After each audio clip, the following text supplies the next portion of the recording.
আমার কিছু কেনার ছিল, তার জন্য আমি বাজারে গিয়েছিলাম।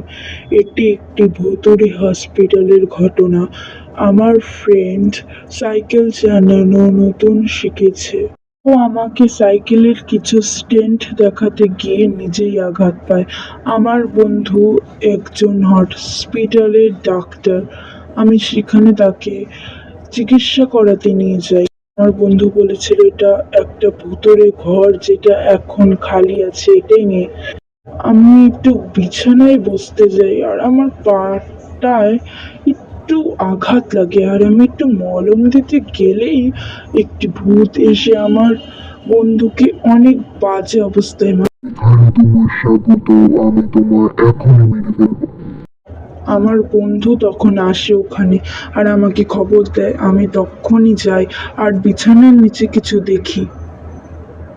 তক্ষুনি হাওয়াতে উঠতে লাগে। আমার বন্ধু আসে আর আমার হাত ধরে নিয়ে যায়।